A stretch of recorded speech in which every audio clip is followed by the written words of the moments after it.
Bom é o Senhor para os que têm, bom é o Senhor para os que se atêm a Ele, para a alma que o busca. Amém? Podeis sentar, meus queridos. Bendito seja o nome do Senhor para sempre.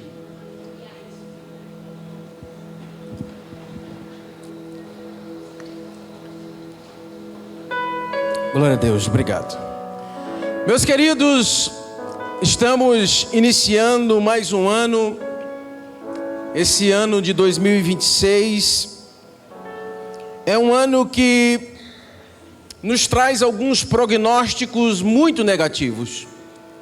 Bem sabemos que há um pessimismo generalizado no meio da sociedade, no meio dos comerciantes, dos investidores, e diante do que se desenha, parece que estamos entrando em um ano caótico, em um ano de caos.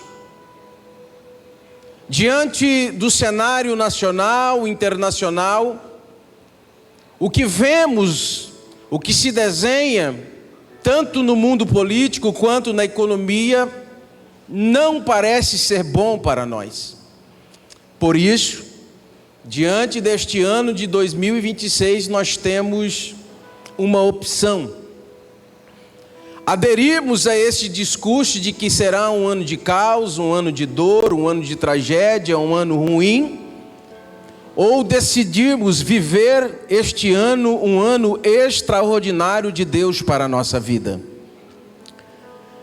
Porque, amados, sabemos que desde quando nós nos entendemos por gente, estamos vivendo em dias ruins, dias maus, dias que se desejam pessimistas, mas estamos de pé. O Senhor tem nos sustentado. Deus tem nos dado a sua graça, a sua bondade e a sua misericórdia. Então cabe a cada um de nós escolhermos como iremos viver este ano de 2026. Sabemos que o cenário ele muda, o cenário econômico, político, o dólar com suas variações, o ouro com suas variações, mas precisamos entender que nós servimos um Deus que não muda.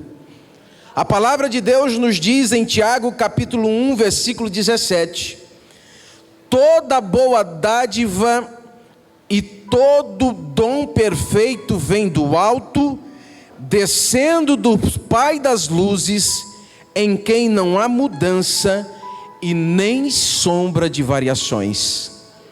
Diante do prognóstico ruim que nós recebemos para este ano, a nossa esperança precisa estar em Deus, porque nele a Bíblia está dizendo que não há mudança e nem sombra de variações. Por isso, nesta noite eu trago uma palavra de Deus para o teu coração, para a tua vida, para a tua família, para os teus negócios, para dizer para você que há uma esperança em meio ao caos. E este é o tema da mensagem desta noite: esperança em meio ao caos.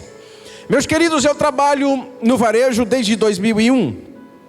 Assinei a minha carteira no varejo em 2001. Eu não comecei a trabalhar em 2001. Minha carteira é assinada de 1995. Talvez muitos de vocês não existiam. Mas eu comecei a trabalhar no varejo em 2001. E eu me lembro muito bem naquele tempo em que nós participávamos de uma agenda exaustiva. Eu trabalhava com eletrodomésticos, móveis e eletrodomésticos. E aí nós tínhamos várias palestras motivacionais. As empresas sempre souberam que quanto mais conhecimento os vendedores tivessem, mais a sua marca estaria na boca deles e mais iriam vender. E por isso nós participávamos de muitas palestras. Sony, Ericsson, Metal Gradiente, que nem existe mais, CCE, TCO, o seu celular da Vivo se chamava TCO, o seu celular da Claro se chamava Americel naquela época. Os nomes mudaram, empresas surgiram, empresas desapareceram.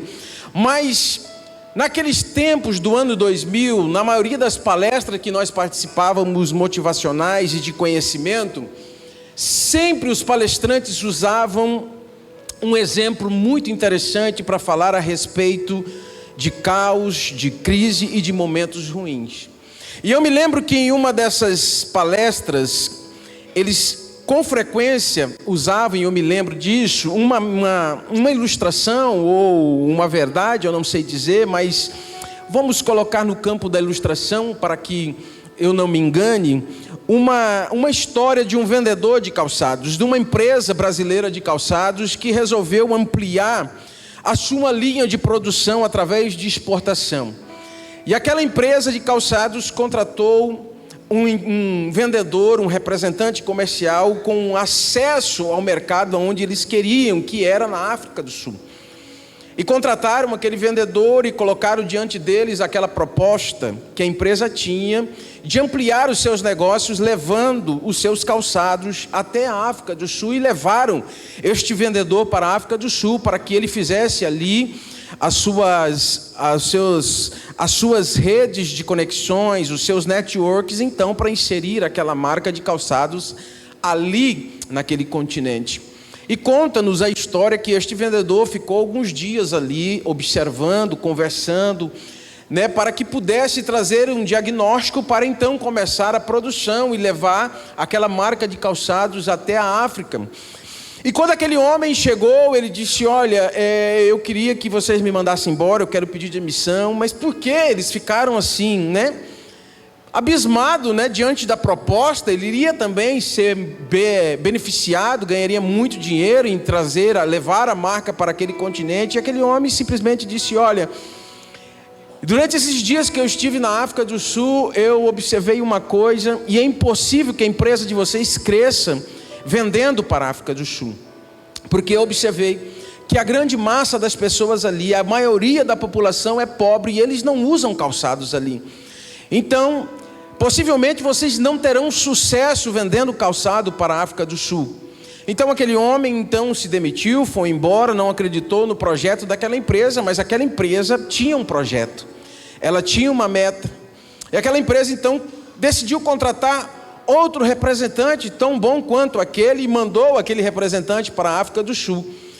E ali mesmo na África do Sul, antes de voltar, aquele representante, alguns dias estando ali, viu o mesmo cenário que aquele vendedor primeiro tinha visto. Então aquele representante segundo liga para o diretor da empresa e diz assim, e pergunta: qual que é a meta de vocês? Quantos calçados vocês estão pensando em colocar à venda, exportar para a África do Sul? E o diretor daquela empresa disse: olha, nossa meta era de iniciar com 10 mil pares de calçados. E aquele vendedor diz para o diretor daquela empresa: olha, triplique a produção, porque na África do Sul a maioria das pessoas não usam calçados. Nós vamos arrebentar de vender calçados. Notem, meus amados, nós estamos diante do mesmo cenário. Nós estamos diante de um mesmo projeto, de uma empresa querendo levar a sua exportação de calçados para a África do Sul. O primeiro vendedor, o vendedor pessimista, que pensava que estava diante do caos, porque as pessoas não usavam calçado, não ia dar certo, e ele decidiu abandonar aquele projeto. Mas alguém que tinha um pensamento positivista, alguém que via futuro, acreditou no projeto e foi, e fez e aconteceu.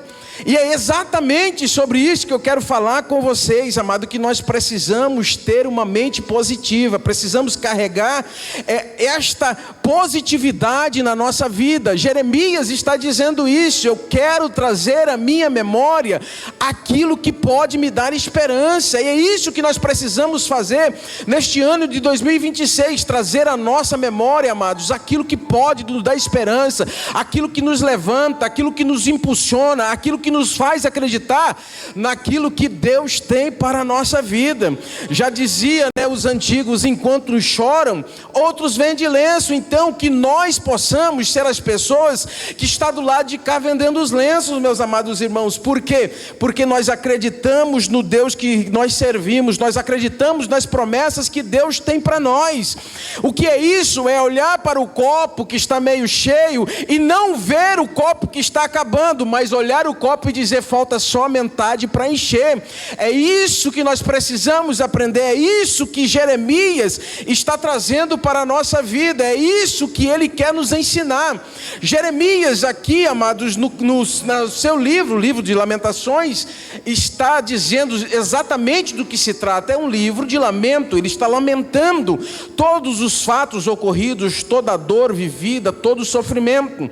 Isso ocorre em 586 antes de Cristo, e o profeta está trazendo ali um dos momentos mais sombrios da nação de Israel, um dos momentos mais tristes da nação de Israel, porque a cidade havia sido destruída, o Império Babilônico havia levado o povo cativo, e Jeremias está ali diante de uma cidade em ruínas, um povo humilhado, vivendo fome, luto, e diante do exílio.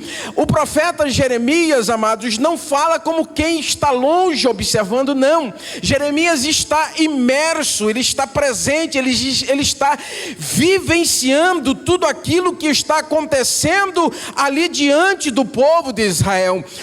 Os capítulos anteriores, capítulo 1, capítulo 2 e até o capítulo 3, até o versículo de número 20, são ali, amados, lamentações. Ele está somente trazendo ali o que estava acontecendo. O Senhor nos abandonou, é tanto sofrimento, tanta dor, tanta angústia, é tanto sofrimento que nós estamos vivendo, é tanta coisa ruim que está vindo sobre nós. Então até o versículo 20 ele está com esse discurso, até o momento que ele para e ele começa a observar, irmãos, a grandeza de Deus, a bondade de Deus, as promessas de Deus e tudo aquilo que Deus tinha feito para a nação de Israel. E aqui no versículo de número 21 vem a virada de chave, vem o ponto crucial, o ponto de virada para a vida do profeta Jeremias, quando ele decide declarar: quero trazer à minha memória aquilo que pode me dar esperança. Ali ocorre uma decisão espiritual de Jeremias. Amados, notem, não mudou as circunstâncias, não mudou o problema, ele ainda está diante do caos, ele ainda está diante de uma cidade em ruínas, ainda ele está diante do sofrimento, ainda existe dor, a dor não foi removida, mas algo muda dentro do profeta Jeremias, e ele decide então se lembrar de coisas boas, ele decide direcionar os seus pensamentos, e isso, amados, vai nos revelar um princípio poderoso de Deus para a nossa vida. A esperança de Jeremias nasce quando ele escolhe colocar a sua memória, os seus pensamentos, o seu foco naquilo que Deus poderia fazer para a vida dele. É isso que o profeta está nos ensinando. Ali, amados, ele está nos ensinando que a fé deve falar mais alto do que a dor. Ele está nos ensinando, amados, que o discurso tem que mudar. Irmãos, a coisa pior que existe é você estar perto de alguém pessimista. Eu trabalho no comércio, a maioria dos irmãos sabem disso. E aí, no comércio, que o clima de pessimismo é o pior possível. Todo mundo que chega quer reclamar. E eu decidi, chegou reclamando, eu já dou uma taca. Mas que Lula, o PT. Eu falei: irmão, nós estamos sendo governados por PT tem 20 anos. E se nós pararmos para olhar para o governo de direita, de esquerda, e parar porque é PT, porque não sei o que, nós vamos deixar de viver. Então a nossa palavra é trazer à memória aquilo que pode nos dar esperança. Acreditar nos Deus que nós servimos, nas promessas que o Senhor tem para a nossa vida. Então Jeremias, ele está fazendo isso, quando ele para de olhar para o pessimismo, para de olhar para aquilo que aconteceu de ruim, e muda completamente o seu discurso. Ele começa a reconhecer o que? A misericórdia do Senhor, e ele vai declarar que as misericórdias de Deus se renovam a cada manhã. Ele vai declarar que a fidelidade do Senhor é grande, que o Senhor é bom aqueles que esperam no Senhor. Perceba, antes disso, dor, sofrimento, angústia, lágrima, mas depois que ele proclama que Deus é bom, e ele proclama quem é Deus, o lamento desaparece, a dor desaparece, o desespero desaparece. Não que deixaram de existir, mas que agora não dominam mais o pensamento e a vida do profeta Jeremias. Sabe por quê? Porque ele aprendeu que pensamentos governam palavras, palavras mudam atitudes e atitudes constroem destinos. Eu quero que você repita comigo: pensamentos governam palavras. Pensamentos governam palavras. Palavras mudam atitudes. Atitudes constroem destinos. Jeremias vai nos ensinar que a esperança não é negar a dor, mas é escolher viver na dependência de Deus. A esperança não é negar aquilo que nós estamos vivendo, mas é não viver prisioneiro da dor que nós estamos vivendo. Jeremias vai nos ensinar que uma fé madura não ignora a realidade, mas decide interpretar a realidade à luz da fidelidade de Deus. É isso que a palavra de Deus vai nos ensinar. Há momentos na vida, irmãos, que tudo parece ao nosso redor que vai acabar, que tudo vai ruir, que nós queremos entrar dentro do buraco e desaparecer. Sempre vão existir esses momentos, mas assim como Jeremias, enfrentamos dias de dor, de lamentações, mas precisamos entender que a fé e a esperança precisam falar mais alto. Precisamos, amados, trazer à memória aquilo que vai nos dar esperança. Não podemos nos entregar diante das aflições, dos prognósticos ruins. A palavra de Deus vai nos dizer em Provérbios, capítulo 24, versículo 10. Se você se mostrar frouxo ou fraco no dia da angústia, a tua força será pequena. Então, diante da adversidade, diante da dor, você não pode se abater. Você não pode viver andando de cabisbaixo, achando que o mundo acabou. Como é que está, irmão? Ah, está ruim. Ah, porque não sei o que tem. Ah, porque o dólar, porque o ouro. Não, meu irmão, diante da aflição, da adversidade, você precisa manter a sua cabeça erguida, sabendo que o Deus que você serve é um Deus de providências e de milagres sobre você.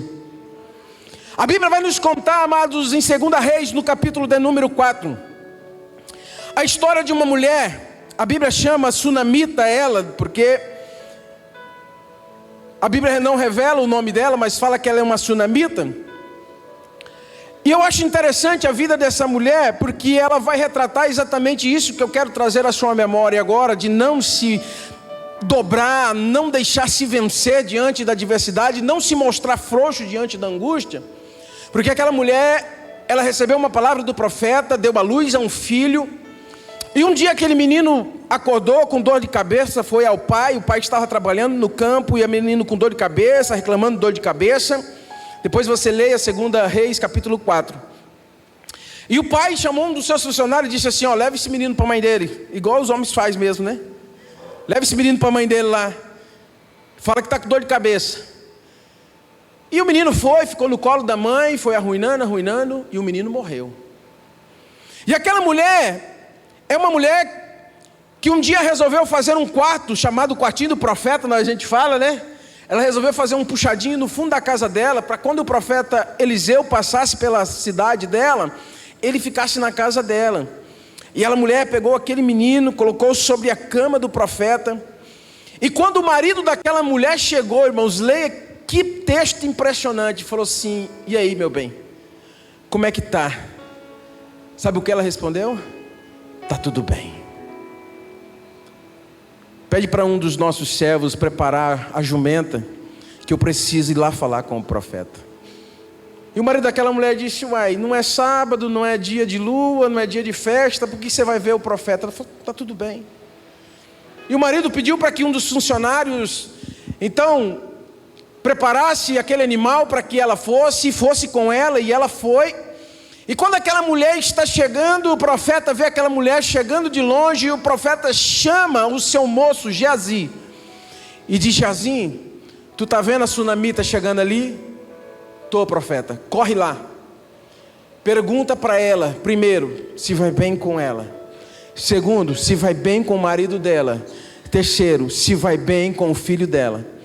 Jazim sai correndo, amados, e quando chega nela, ele diz: e aí, dona, como é que será? Tá tudo bem? Bom, o profeta pediu para perguntar: vai bem com a senhora? Bem. Vai bem com o marido da senhora? Tá tudo bem. E com o filho da senhora? Tá bem também. E aquela mulher saiu e foi diante do profeta Eliseu. Quando ela chegou no profeta Eliseu, ela disse: não tem nada bem. Eu não pedi filho. Você profetizou, o filho veio. Agora o filho morreu e eu preciso que você ore para que ele volte à vida. Amados, a Bíblia vai nos ensinar que esta mulher, ela não se dobrou diante da circunstância.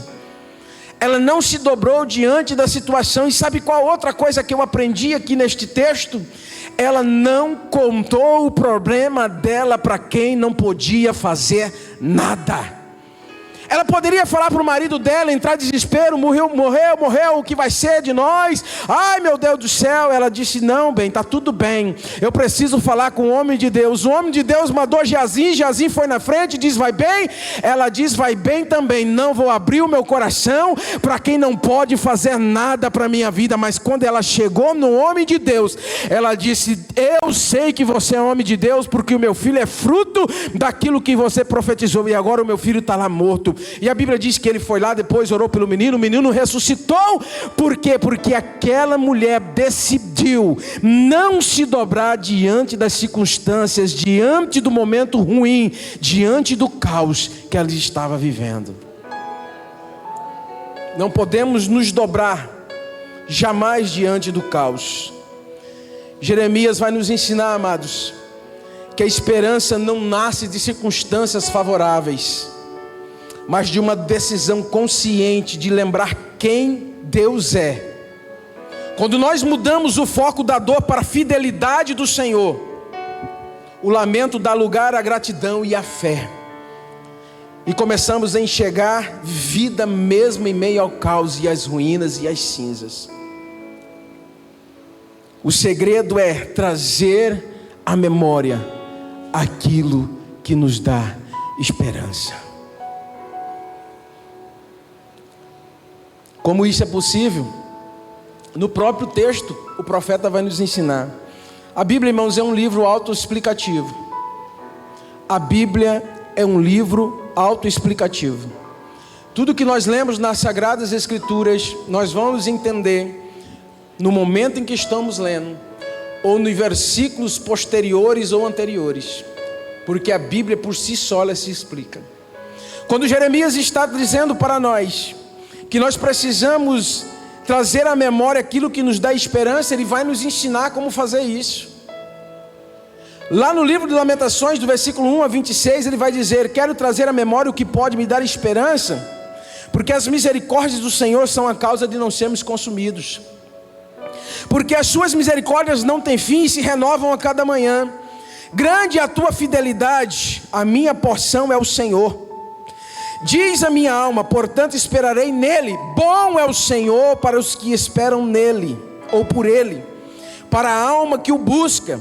Bom é aguardar a salvação do Senhor, e isso em silêncio.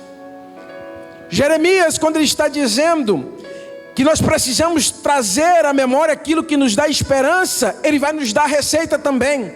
Como é possível fazer isso? Lembrando-se das misericórdias do Senhor, lembrando-se que Deus é fiel, lembrando-se que a porção nossa é o Senhor, ou aqui a presença do Senhor é a melhor coisa da nossa vida, lembrando da bondade do Senhor e lembrando da salvação de Deus para a nossa vida.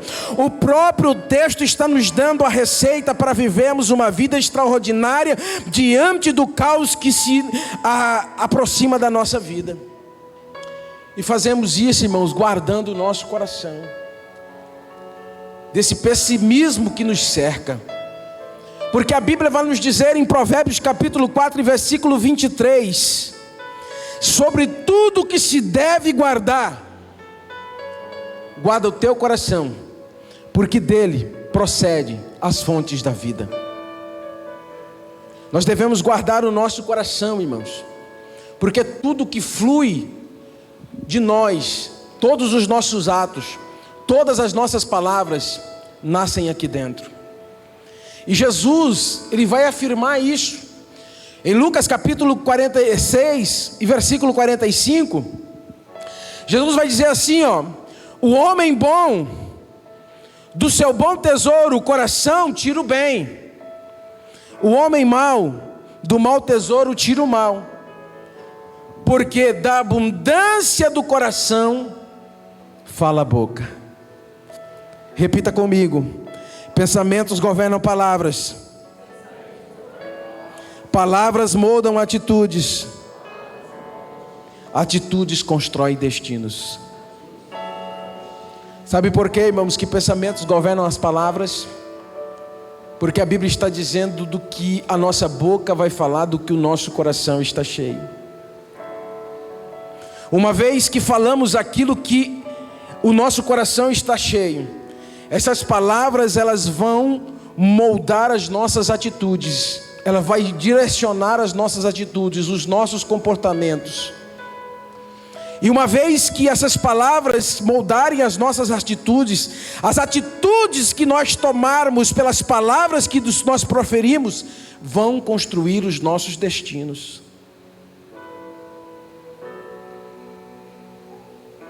A Bíblia, irmãos, vai declarar que a identidade de um homem é formada por aquilo que ele pensa.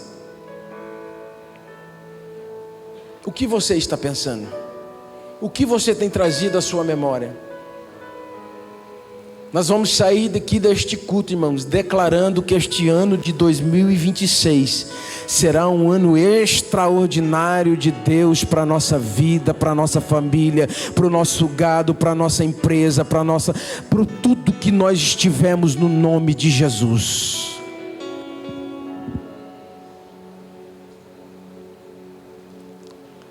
A Bíblia vai nos declarar esta verdade, que nós somos formados pelos nossos pensamentos.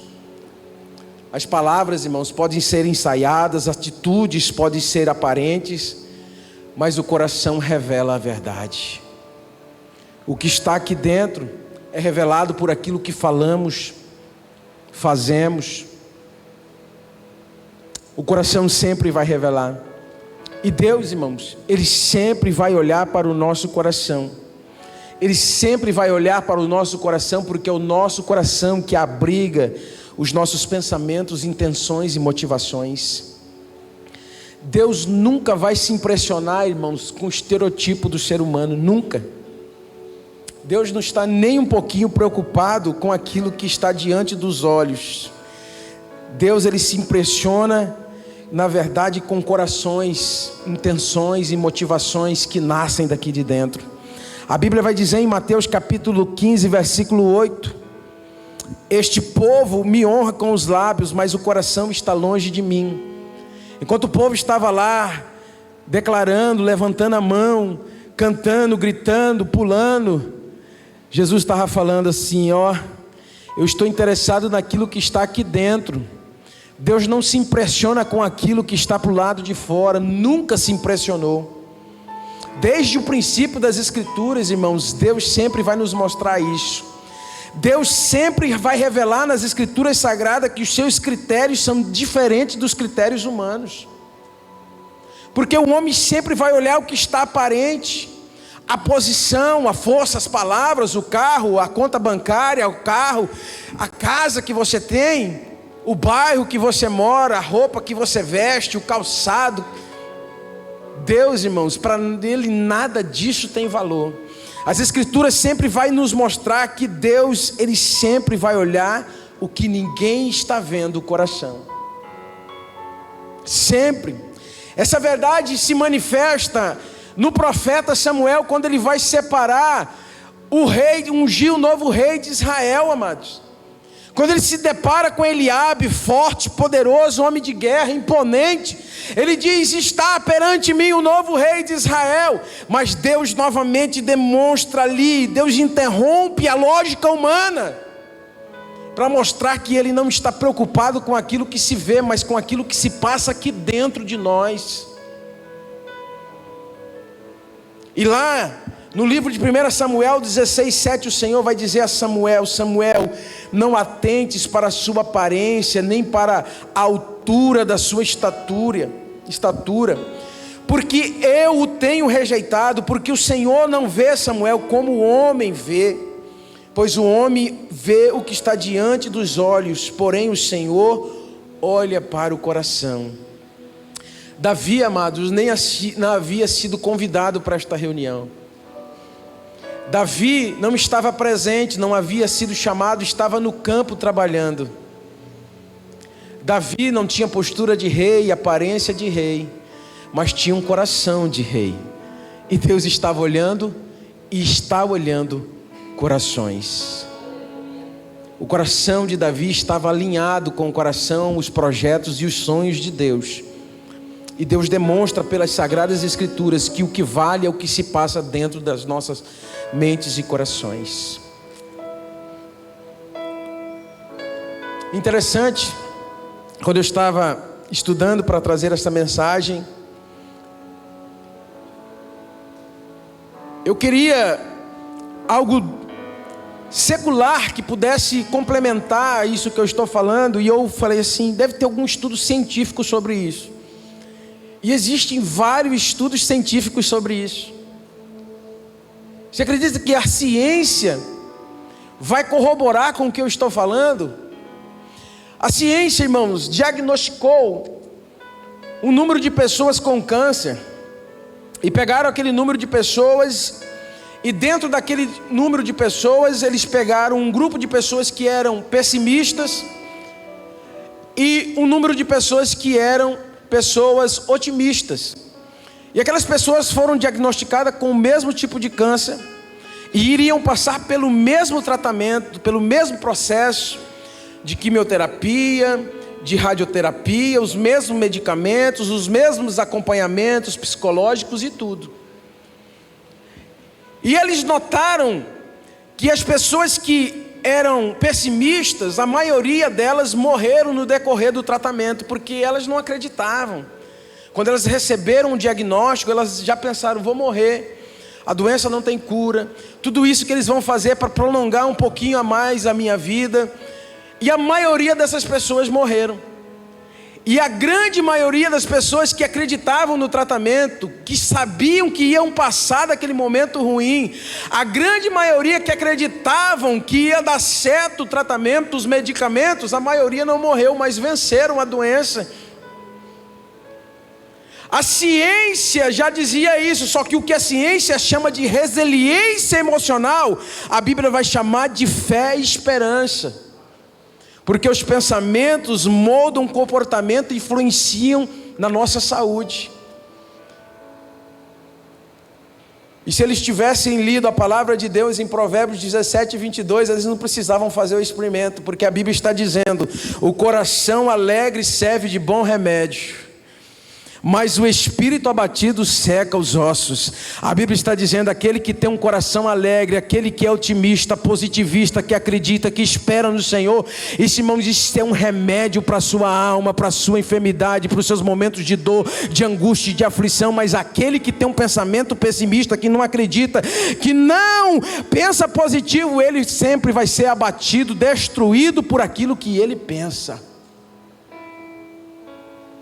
Por isso, amados, precisamos disciplinar a nossa mente. E isso é possível, disciplinar a nossa mente. A Bíblia vai nos dizer, Paulo escrevendo aos Filipenses, capítulo 4, versículo 8.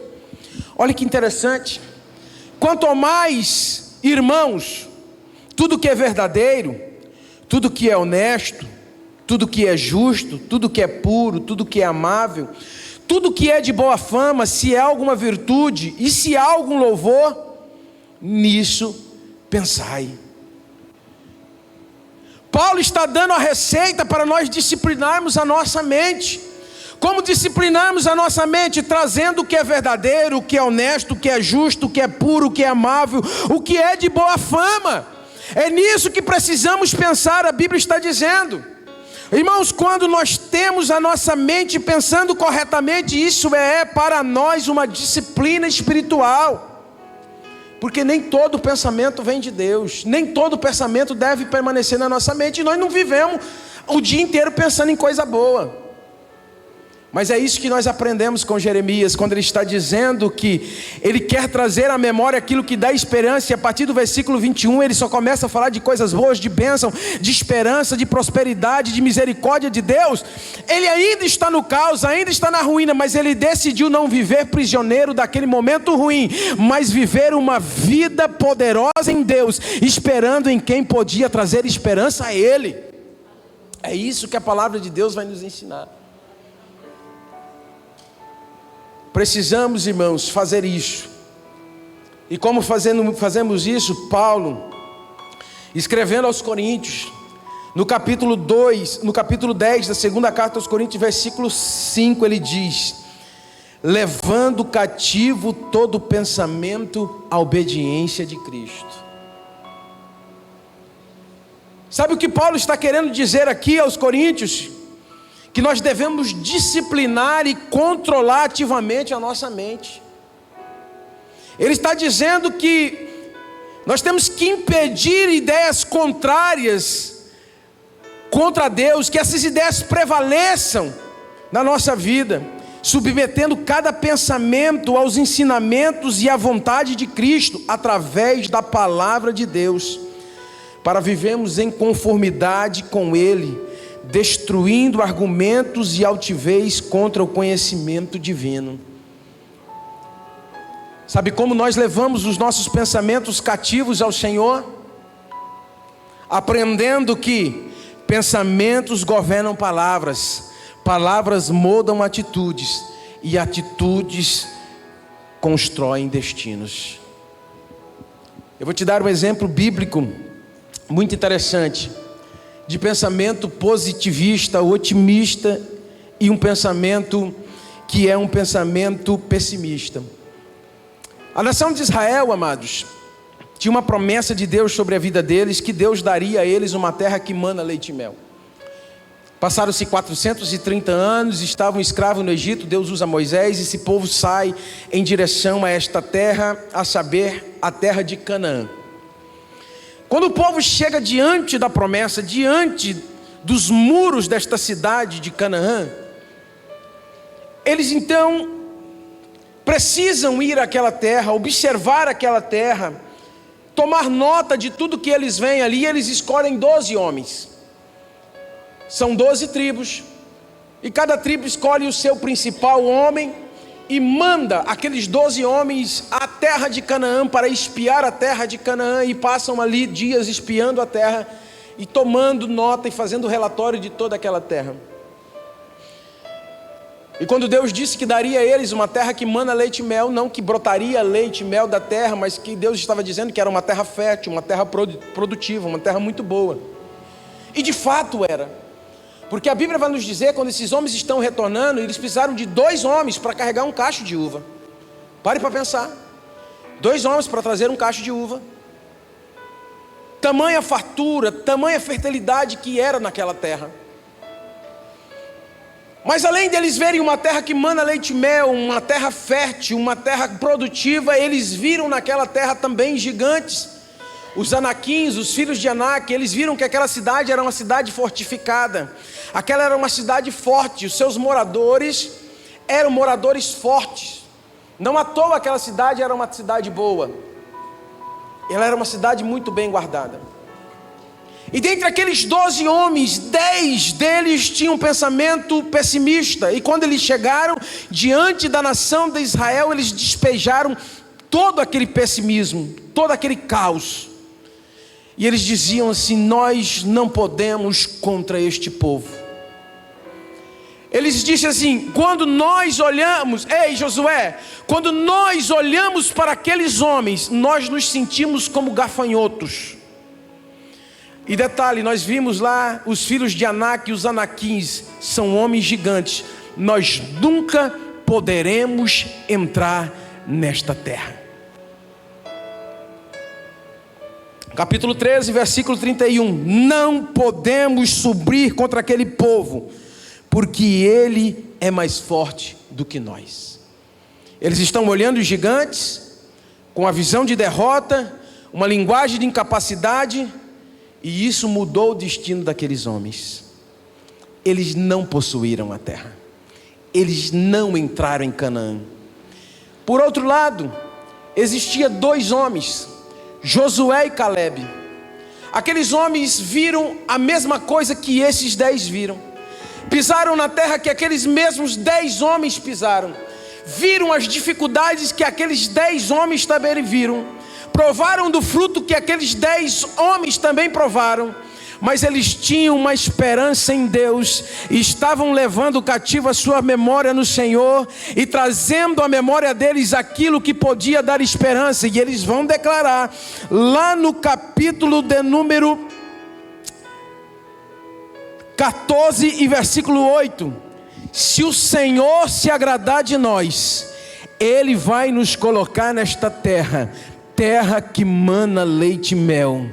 Irmãos, esses 2 homens, eles não se dobraram diante da situação, eles não se dobraram diante do caos. Ei, esse ano de 2026 eu quero profetizar que vai ser um ano de bênção sobre a sua vida, sobre a sua casa, sobre os seus negócios. Não dobre, não se dobre, não se mostre frouxo diante da angústia, se mostre forte, porque este ano vai ser um ano de avançar, um ano de crescer, de bênção e de prosperidade sobre a sua vida e sobre a sua casa, no nome de Jesus. Josué e Calebe, eles não se dobraram. Irmãos, nós estamos diante do mesmo cenário. Nós estamos diante do mesmo problema. Mas Josué e Calebe estavam com foco na promessa de Deus. Josué e Calebe confiavam em Deus, e a linguagem deles era uma linguagem positiva e de otimismo naquilo que Deus tinha prometido para a vida deles. Eles não se dobraram. Eles não se dobraram. E sabe qual foi o resultado? Vitória e herança, porque eles entraram na terra, porque eles possuíram a terra. Enquanto a maioria estava dizendo, não vai, não conseguimos, não vamos entrar, Josué e Calebe dizendo, eu sei em quem eu tenho crido, eu sei quem prometeu para nós, nós vamos entrar nesta terra, nós vamos possuir o que Deus nos falou, Deus vai nos dar. É isso que nós temos que declarar. Sabe por quê? Porque pensamentos governam palavras. O pensamento daqueles homens era que eles iam vencer, e as palavras dele eram de vitória, e as palavras moldaram a atitude de Josué e Calebe, e a atitude deles construiu um destino de vitória e de herança sobre a vida de Josué e Calebe.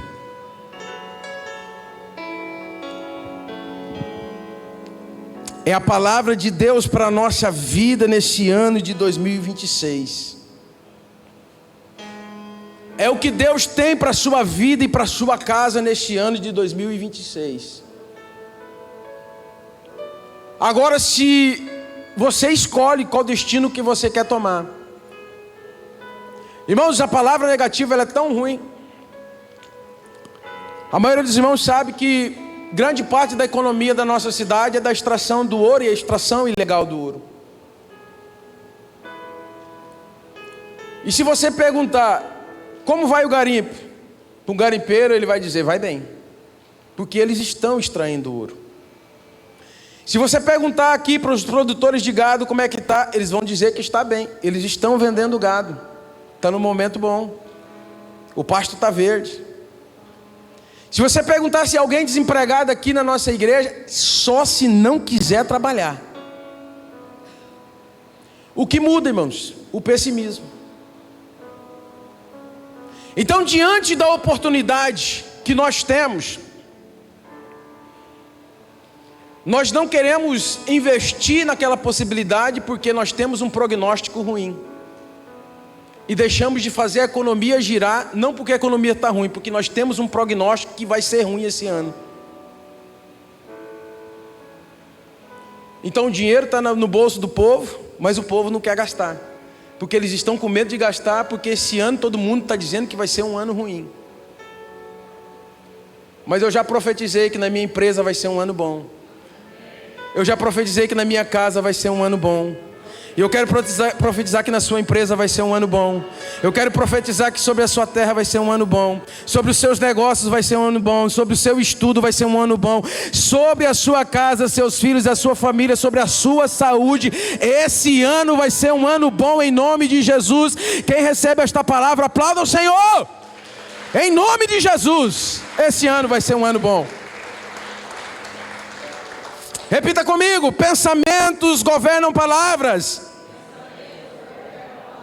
Palavras moldam atitudes.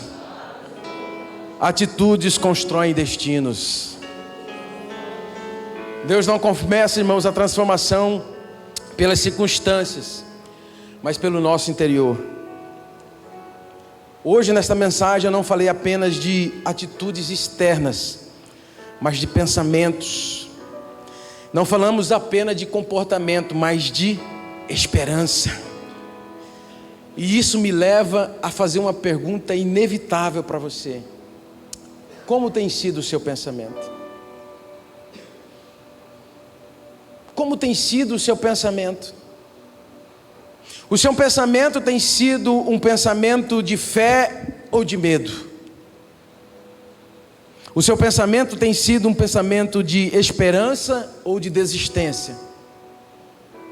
O seu pensamento tem sido um pensamento de confiança em Deus ou de limitações?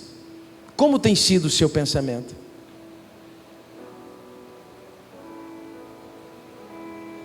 O que tem governado o seu interior, a sua mente por esses dias que nós estamos vivendo?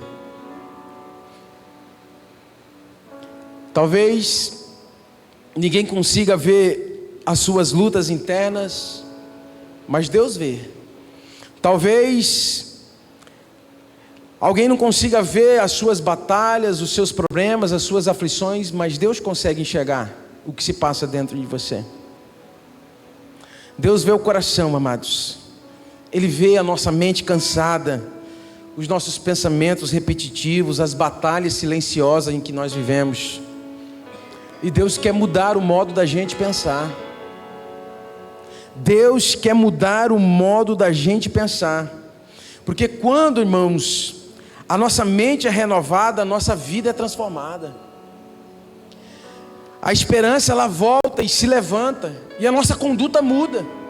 A palavra de Deus vai dizer em Romanos 12:2 que nós não podemos nos conformar com este mundo, mas transformar pela renovação do nosso entendimento, da nossa mente.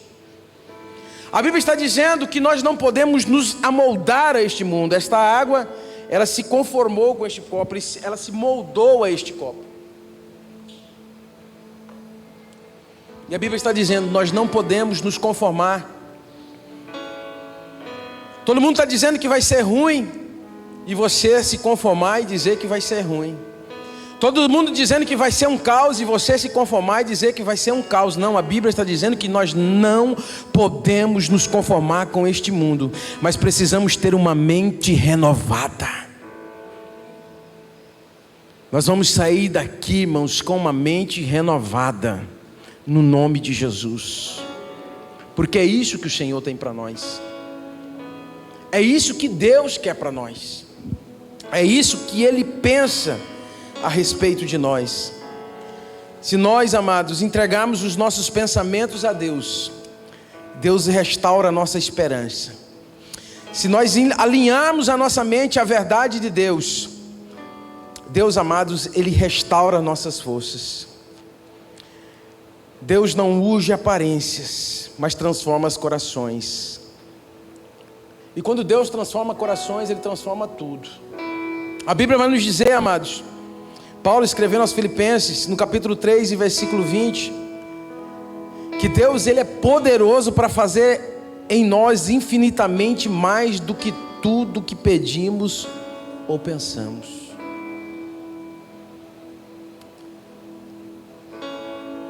Se você pensa positivamente e pede a Deus com fé, a Bíblia está dizendo que Deus pode, Deus quer e Ele faz. É isso que Paulo está nos dizendo.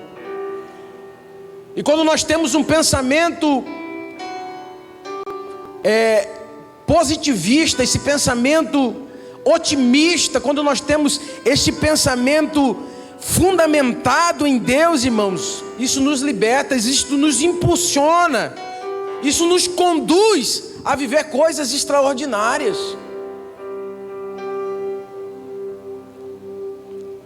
E isso só é possível, amados, quando Deus governa o nosso pensamento. Quando Ele governa o nosso pensamento, o medo perde a força. A esperança se renova.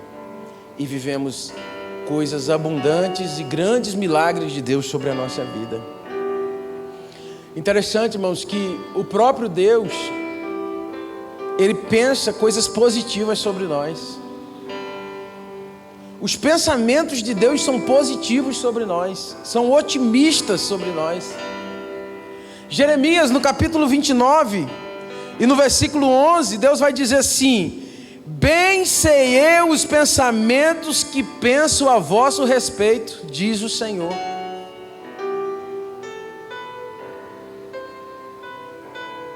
E Ele vai concluir dizendo: pensamentos de paz e não de mal. Deus está dizendo: eu penso só coisa boa a respeito de vocês. São pensamentos para dar para vocês o fim que vocês estão esperando. Você está esperando um fim de caos, de dor, de lamento, de aflição? Ou de vitória, de conquista, de realização e um fim extraordinário em Deus? Se você está esperando isso, Deus está dizendo exatamente esses pensamentos que eu tenho a respeito de você. Aí, amados, para acabar com tudo, vem Paulo e diz assim: irmãos, quero dizer uma coisa para vocês. Capítulo 2, versículo 16. Nós temos a mente de Cristo.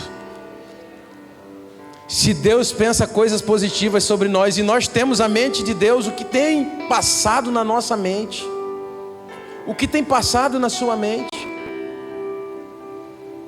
Não se dobre às circunstâncias, não se dobre à situação. Não saia daqui fazendo conta, irmão. Não saia daqui trocando de carro, comprando casa. Não é isso que eu estou falando. Não, o pastor pregou e é isso mesmo, eu vou botar para derreter. Não é isso que eu estou dizendo. Estou dizendo para você que Deus está nos levando ao nosso entendimento, que precisamos trazer à memória aquilo que nos dá esperança. Lembra do vendedor de calçados? Enquanto um estava achando que não venderia nada, o outro mandando triplicar a produção, porque ele estava vendo coisas extraordinárias acontecendo. Então, diante de cenários como esse que se desenham para a nossa vida, o que precisamos é entender que o Deus que nós servimos não há mudança e nem sombra de variações, é o mesmo ontem, hoje e eternamente, e a bênção dele está estabelecida sobre a nossa vida, e é uma promessa de Deus sobre a nossa vida. Que promessa é essa? Eu já vos abençoei com bênçãos nos campos celestiais, nas regiões celestiais, e lá tem o que? Toda sorte de bênção para a sua vida. Eu quero orar por você, pela sua família, pela sua casa. Fique em pé em nome de Jesus.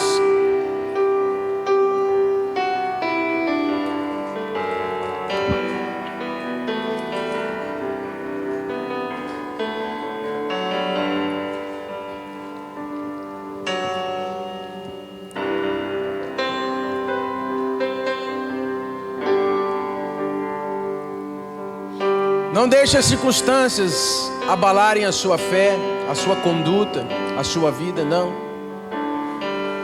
Diante do que se desenha para a nossa vida, irmãos, nós devemos declarar na nossa casa, declarar nos nossos negócios, declarar na nossa empresa, no nosso pasto, que a bênção de Deus está lá. Pastor, não está chovendo, então você vai orar, irmãos. Pastor, rodeia lá, a chuva está rodeando, não cai na minha terra. Então você vai orar, porque esse ano vai ser abundante a chuva lá. Ah, a cigarrinha está acabando com o meu pasto. Então você vai estender a mão lá e a cigarrinha vai morrer no nome de Jesus.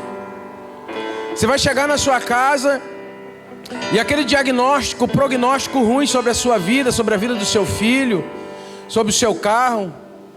Não tem na hora que o mecânico fala assim: não sei não, vai ter que abrir, hein? Você vai botar a mão no carro e falar assim: não vai abrir não, o motor tá bom no nome de Jesus. E o mecânico vai falar: rapaz, era só um anelzinho que tinha que trocar aqui, ó, seu carro tá perfeito. Porque você tem uma palavra de vitória sobre a sua casa, sobre os seus irmãos, sobre o seu negócio, sobre os seus bens, sobre o seu animal de estimação, sobre as suas roupas, sobre o seu telhado. O vento não vai abalar o meu telhado, não vai ter goteira aqui no nome de Jesus. Ei, irmão, você deve ter palavras positivas no seu lábio no nome de Jesus.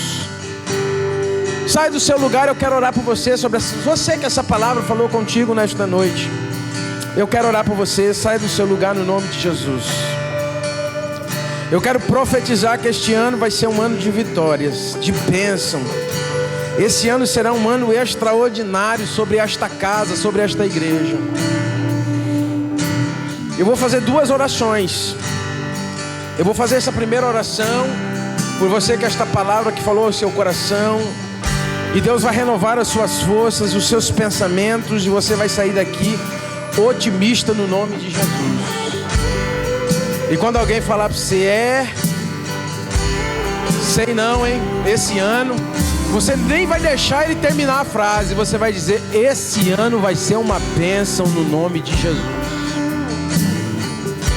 Esse ano vai ser um ano de boas vendas, bons recebimentos, um ano de cura, um ano de milagre, um ano extraordinário sobre a nossa casa no nome de Jesus.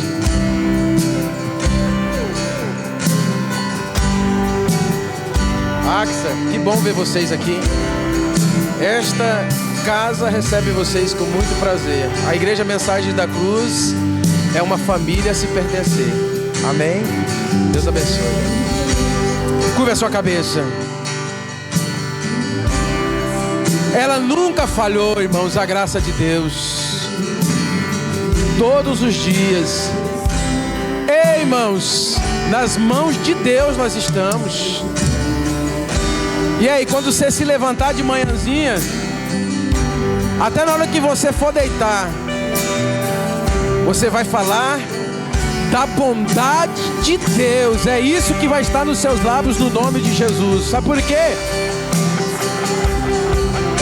Em todo tempo, irmãos, Deus é fiel na nossa vida, na nossa casa.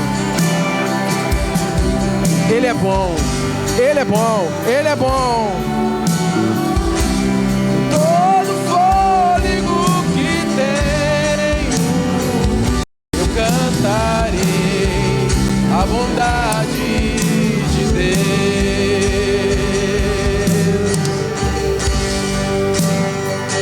Querido Deus, aqui está, Senhor, essas vidas, Pai, que a Tua palavra tem falado a esses corações, falou ao meu coração. E eu decidi, Senhor, que este ano será um ano de bênção e de vitória sobre a minha casa, sobre minhas filhas, sobre a minha esposa, sobre a minha criação. Ó Deus, eu declarei que este ano será um ano de bênção sobre a minha empresa. Eu quero declarar, Senhor, que este ano será um ano de bênção sobre a vida deste povo, sobre a casa deles, sobre o negócio deles, sobre os filhos deles, sobre o estudo deles, a profissão deles, no carro, na casa deles, sobre a terra deles, sobre o gado deles, ó Deus, sobre os negócios dos seus filhos. Esse ano será um ano extraordinário. Eu libero uma palavra profética sobre a vida dos teus filhos, Pai. Em nome de Jesus, toda palavra contrária, toda palavra de pessimismo e de maldição está sendo quebrada, cancelada, desfeita, em nome de Jesus, sobre a vida dos seus filhos. E eu declaro, Pai, que este ano será um ano extraordinário sobre a vida de cada um dos teus filhos, no nome de Jesus. Oh, aleluia! Aleluia! Sua bondade nos seguirá, Senhor. Oh! Sua bondade nos seguirá, oh, sua bondade nos seguirá esse ano. Oh, aleluia!